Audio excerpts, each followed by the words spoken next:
Hello दोस्तों, good morning. आज हम बात करेंगे हिंदी भाषा और उसका विकास के बारे में महत्वपूर्ण जानकारियाँ, जैसे बोलियों की तो चलिए शुरू करते हैं।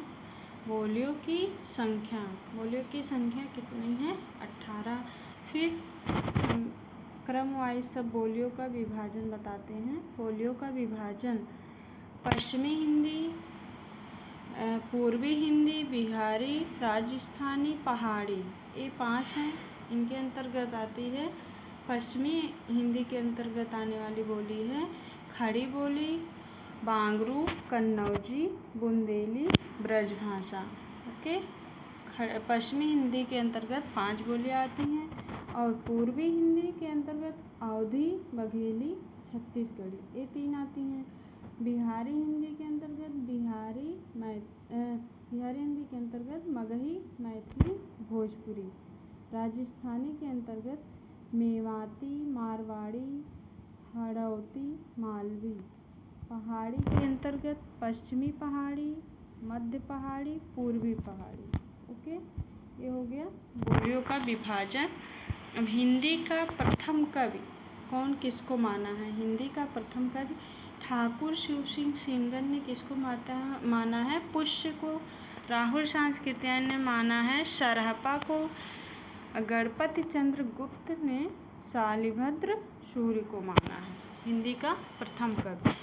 हिंदी की प्रथम रचना सरहपा की नंबर 1 सरहपा की मुक्त रचनाएं 2 है। ग्रंथ के रूप में देवसेन ब्रिटिश रावकाचार को हिंदी की प्रथम रचना मानी गई है। ओके,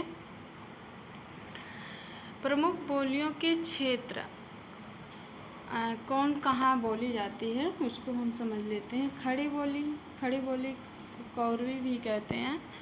खड़ी बोली के अंतर्गत कहाँ कहाँ बोला जाता है? खड़ी बोली दिल्ली, मेरठ के आसपास खड़ी बोली। ब्रजभाषा कहाँ बोली जाती है? मथुरा, आगरा, अलीगढ़, धौलपुर, मैनपुरी, एटा, बदायूं, बरेली तथा आसपास के क्षेत्र में ब्रजभाषा बोली जाती है। ओके, हरियाणा, पंजाब का कुछ भाग व दिल्ली का कुछ भाग, यहाँ हरियाणवी बोली जाती है। अवधी का क्षेत्र है लखनऊ, इलाहाबाद, फतेहपुर, गोंडा, बस्ती, बहराइच, सुल्तानपुर, प्रतापगढ़, बाराबंकी, ये सब हो गया। अब हम बात करेंगे राजस्थानी के अंतर्गत आता है गुड़गांव, अलवर, भरतपुर, जयपुर, बूंदी, कोटा, भोपाल, इंदौर, खानदेश, बरार, उदयपुर, जैसलमेर, पूर्वी सिंध, जोधपुर, बीकानेर, ये सब आती हैं।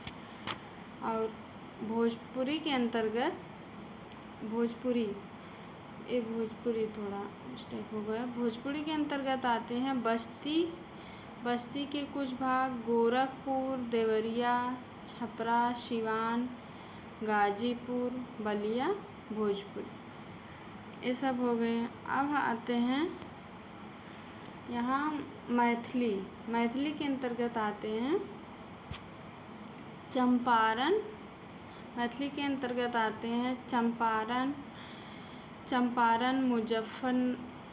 मुजफ्फरपुर, दरभंगा, पूर्णिया, ये सब आते हैं मैथिली भाषा के अंतर्गत। ओके, तो हमने हिंदी भाषा और उसके विकास के बारे में तथ्यात्मक जानकारियाँ कर ली हैं।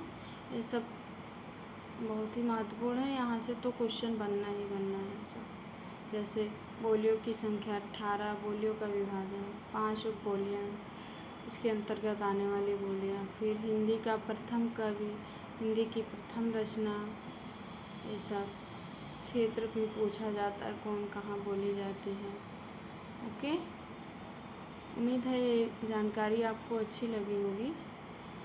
अगर अच्छी लगी हो प्लीज़ वीडियो को शेयर ज़रूर कीजिएगा और चैनल पे नए हैं तो चैनल को सब्सक्राइब ज़रूर कर लीजिएगा ताकि अगली वीडियो आपको पहुंच सके, जिससे आप आपको फ़ायदा हो सके।